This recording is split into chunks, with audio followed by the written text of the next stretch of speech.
Hi friends, welcome to தக்ஸாஸ் Ashwin YouTube channel. இன்றைக்கி நம்ம என்ன செய்ய போகிறோம்னா தலைக்கறி கிரேவி தாங்க வைக்க போகிறோம்.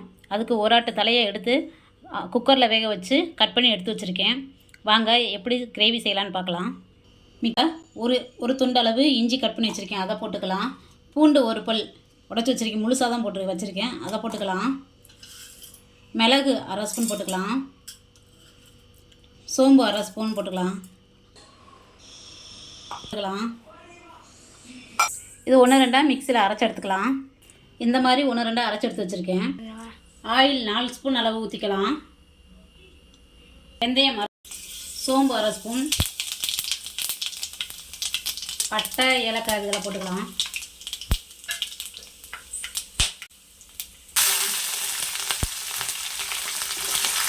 நெக்ஸ்ட்டு கருவேப்பிலை போட்டுக்கலாம்.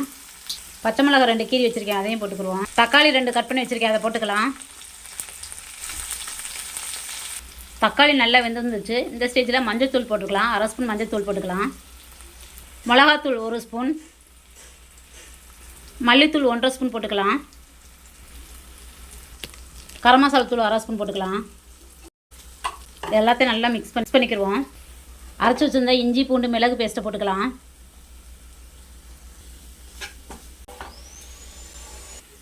இந்த ஸ்டேஜில் நம்ம தலைக்கறியை சேர்த்துக்கலாம். மாசை போட்டு நல்லா மிக்ஸ் பண்ணிக்கிடுவோம். ஸ்டேஜில் தலைக்கறி வேக வச்ச தண்ணியை கொஞ்சமாக ஊற்றிக்கிடுவோம்.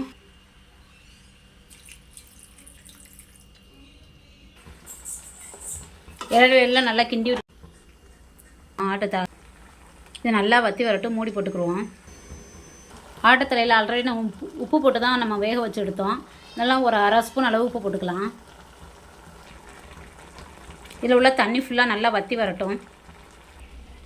நல்லா தண்ணிலாம் வற்றிருச்சுங்க.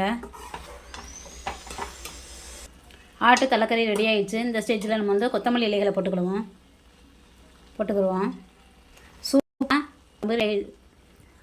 சூப்பரான ஆட்டு தலைக்கறி கிரேவி ரெடி ஆகிடுச்சு. இதே மாதிரி நீங்களும் உங்கள் வீட்டில் ட்ரை பண்ணி பாருங்கள். தக்ஸாஸ் அஸ்வின் யூடியூப் சேனலுக்கு லைக் பண்ணுங்கள், ஷேர் பண்ணுங்கள், சப்ஸ்கிரைப் பண்ணுங்கள்.